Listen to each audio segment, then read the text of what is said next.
तो दोस्तों welcome back to another video. दोस्तों आज की वीडियो में बात करने वाले हैं कुछ इंपॉर्टेंट टिप्स के बारे में कि आंसर राइटिंग जो जुडिशरी का हम मानते हैं कि सबसे एक मेन पार्ट होता है।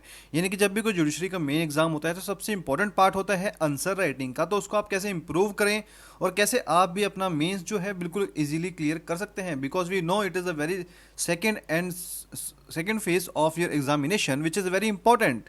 But here you must know before appearing for examination the important point and tips which will be definitely helpful for you in this video. So friends, अगर आप चैनल पर नए हैं तो चैनल को सब्सक्राइब कर लीजिए, वीडियो को लाइक और शेयर करना ताकि सभी तक जुडिशियल एस्पिरेंट्स जो हैं उनके पास ये इन्फॉर्मेशन पहुंच सके कि कौन कौन से टिप्स को उनको फॉलो करना है कभी भी आंसर राइटिंग करते वक्त अपने किसी भी जुडिशरी मेंस एग्जाम में।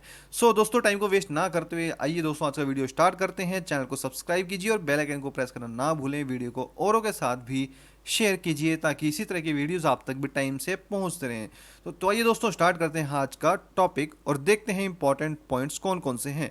सबसे पहले हम बात करते हैं कि be certain that you grasp what question intend to ask. यानी कि दोस्तों जब भी आपके सामने कोई क्वेश्चन पुटअप किया जाता है तो बिफोर मेकिंग एनी हेस्ट आपको कोई जल्दबाजी ना करते हुए फर्स्ट ऑफ ऑल ये देखना है कि क्वेश्चन में पूछा क्या गया है। We can say that this will a very your very first task while reading the question paper, so make sure that before jumping over to answer writing you know what is demand of the question. That means कि दोस्तों सबसे पहला task आपका क्या होना है कि question paper read करते ही किसी भी आंसर राइटिंग में जल्दबाजी ना करने के बजाय फर्स्ट ऑफ ऑल आप ये ध्यान दें कि क्वेश्चन में क्या चीज़ पूछी गई है, किस चीज़ की डिमांड की गई है, वही आपको स्पेशली टू द पॉइंट उसमें लिख कर आना है। Because you know that is a very hard level exams कि आप आंसर राइटिंग यानी कि आप मेंस के एग्ज़ाम दे रहे हैं, आप प्री क्लियर कर चुके हैं, तो काफ़ी एक हाई स्टैंडर्ड का एग्जाम्स होता है। तो इसलिए सबको आप सबसे पहले आपको ये ऑब्जर्व करना है कि क्वेश्चन में आपसे क्या चीज़ पूछी गई है और specifically to the point with the help of case law जो भी इस क्वेश्चन की रिक्वायरमेंट है आपको क्वेश्चन फर्स्टली अंडरस्टूड करके उस क्वेश्चन का आंसर का जवाब देना है। देखते हैं। Let's we understand with the help of example. For example, if the question is discuss the right to freedom of religion under the Constitution of India and also limitations on it, then you should avoid writing things like what constitution is or theories over religion. Sure, if it is a detailed long answer question then go for it, but definitely it is to be noted that but if the question carries fewer marks be concise and stick to the point. यानी कि दोस्तों अगर हम simple भाषा में अगर आपसे कहें कि अगर आपके सामने कोई क्वेश्चन पुटअप किया जाता है कि भाई आपने जो आर्टिकल डील करते हैं कॉन्स्टिट्यूशन का फ्रीडम ऑफ रिलीजन के बारे में, तो उसके बारे में बताइए, उसकी लिमिटेशन बताइए। तो आपको ऐसा नहीं है कि आप कॉन्स्टिट्यूशन और उसकी थ्योरीज के बारे में बताना शुरू कर देंगे जो कि रिलीजन से डील करती हो, बल्कि डिटेल्ड आंसर है तो आप specifically you can go for it. But short answer question है या फिर फ्यूअर मार्क्स कुछ नंबर का ही क्वेश्चन है तो आपको डेफिनेटली टू द पॉइंट बात करनी है। यानी कि क्वेश्चन पूछा जाएगा अगर कि आपको फ्रीडम ऑफ रिलीजन के बारे में बताइए, उसकी लिमिटेशंस क्या है, तो आप डायरेक्टली पॉइंट टू पॉइंट पर आएँ विदाउट वेस्टिंग टाइम। बिकॉज होता क्या है कि time management is a very important task for mains exams. So अपने टाइम को बिल्कुल ध्यान में रखते हुए आइए देखते हैं दोस्तों इसका second most important point. Next, you will have to do as to prepare an outline of your answer beforehand. Before you begin your answer, keep in mind to prepare a short outline of your answer because at times a lot of students get carried away while explaining their arguments in the answer.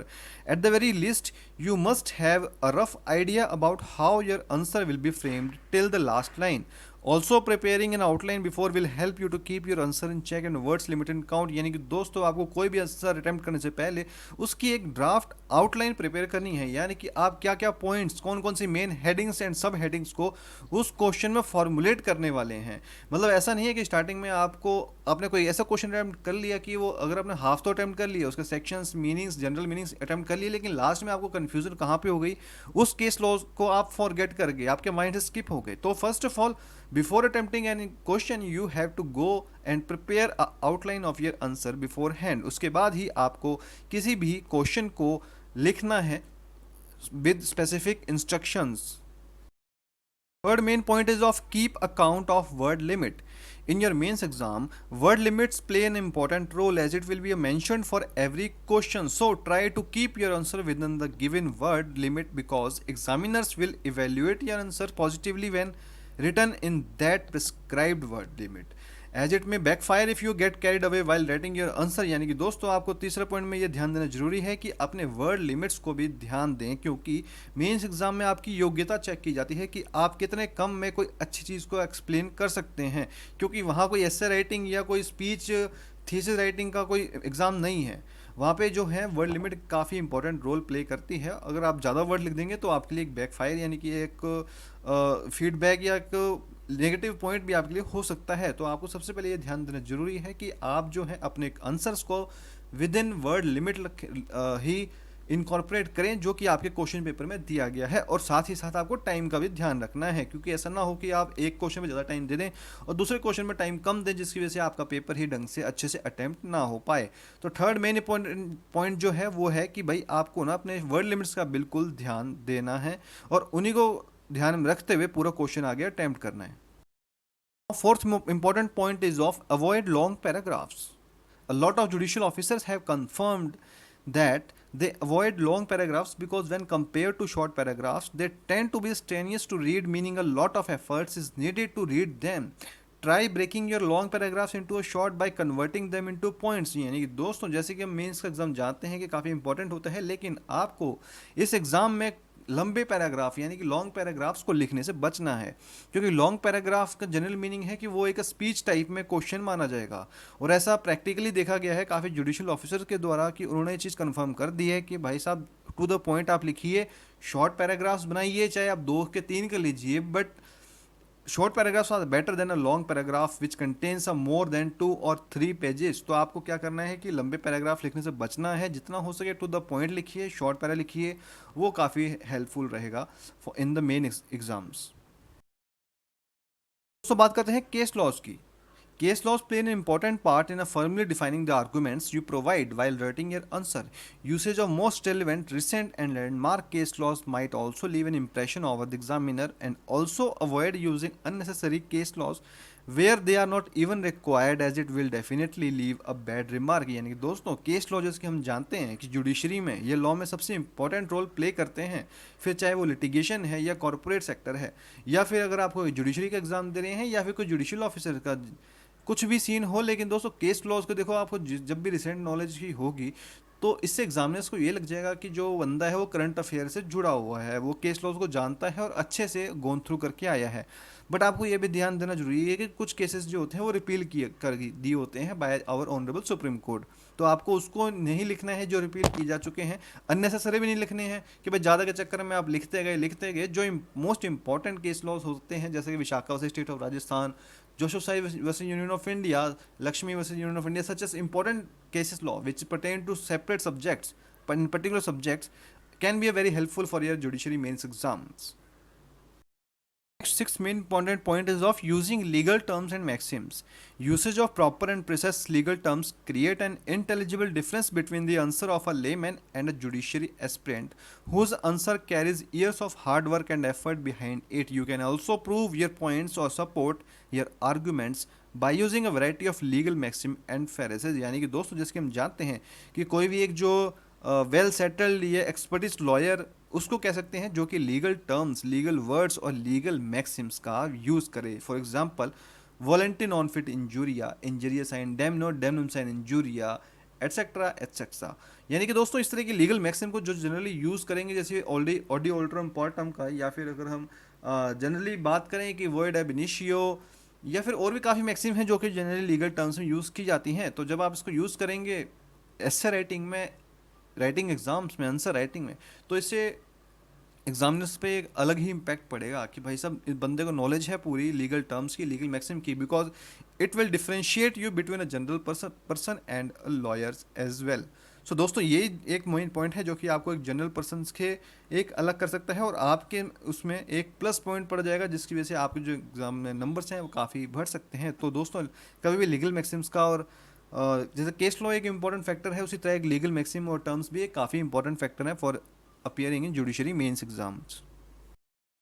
Main important is of saving and most time to recheck. यानी कि दोस्तों a wise man always rechecks what he writes twice.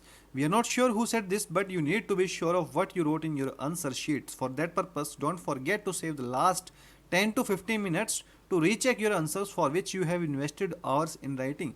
This is the most ignored part, but also the most important one, as it will help you to eliminate errors or improper punctuations if any, and also you can highlight your critical points during this period. यानी कि दोस्तों आपको क्या करना है कि starting में ही आपको एंड मोस्ट में जो लास्ट में जो टाइम होता है उसको बचा के चलना है, बिकॉज जनरली होता क्या है कि लास्ट में जो कैंडिडेट्स हैं, स्टूडेंट्स हैं, काफ़ी स्पीडली लिखने की कोशिश करते हैं, जिसकी वजह से गलतियाँ भी होती हैं। तो आपको स्टार्टिंग से ही ऐसे टाइम मैनेजमेंट करके चलना है कि बिल्कुल लास्ट में आपको 10 से 15 मिनट मिल चुके हैं, एटलीस्ट आप उसको 2 बार रिवीजन और उसको रीचेक कर सके, ताकि उसमें कोई भी small errors like punctuation, full stop etcetera, grammatical कुछ होगी तो आप उसको रीचेक करके, या फिर आपने क्या क्या क्वेश्चन नंबरिंग की है वो भी चेक कर सकते हैं। और ये जो आपको है बिल्कुल ध्यान में रखनी है बात, it is one of the very most important point for any examiner for the judiciary mains exam in answer writing. In last we can here be concluded that never forget that answer writing is an art and an art can only be mastered with ample practice। यानी कि दोस्तों जैसे हम जानते हैं कि answer writing जो है वो एक कला है, वो आप एक दिन में नहीं सीख सकते, ना 2 दिन में, ना 4 दिन में, हफ्ते में, महीने में नहीं सीखी जा सकती। ये एक ऐसा आर्ट है कि जिसमें मास्टर बनने के लिए आपको बहुत ज़्यादा प्रैक्टिस करने की ज़रूरत है। और वो प्रैक्टिस कैसे होगी, आप लास्ट ईयर के पेपर्स उठाइए, अपना कंटिन्यू राइटिंग की कोशिश करिए कि आपका टाइम मैनेजमेंट कैसे होता है, कैसे आप इन शॉर्ट टाइम में कैसे कवर कर सकते हैं, क्या आपकी राइटिंग स्किल्स हैं, कौन से आप ग्रामेटिकल्स एरर्स आपसे हो रही हैं तो उनको कैसे इंप्रूव किया जाएगा, और क्या क्या कंसेप्ट टॉपिक्स आप चूज करके अपना बेस्ट टू बेस्ट अपना राइटिंग में एक्सपर्ट्स दे रहे हैं, because it is a very second phase of examination after pre exam. So दोस्तों आपको अच्छे से एग्जाम क्रैक करना है। Best of luck if you are going to appear for any writing exam answer writing. दोस्तों ये थे कुछ इंपॉर्टेंट पॉइंट्स जो कि आपको आज की वीडियो की हेल्प से शेयर किए। आपके माइंड में भी अगर कोई क्वेश्चन हो या फिर आपको कोई ऐसा टिप्स लगता हो जो कि इंपॉर्टेंट हो सकता है सभी स्टूडेंट्स के लिए, तो आप हमें कमेंट बॉक्स में मेंशन कीजिए, हम उनको शेयर करेंगे विद योर नेम। और ऐसी तरह की फ्यूचर में वीडियोस को पाने के लिए हमारे चैनल के साथ बने रहिए, चैनल को सब्सक्राइब कीजिए, वीडियो को लाइक और शेयर करना ना भूलें, ताकि सभी तब ऐसी इन्फॉर्मेटिव वीडियोस पहुंचती रहे। Thanks for watching this video, और मिलते हैं जल्दी दोस्तों एक न्यू टॉपिक के साथ। आप भी कोई पर्टिकुलर वीडियो चाहते हैं तो आप कमेंट बॉक्स में मेंशन कर सकते हैं। Thanks for watching this vlog.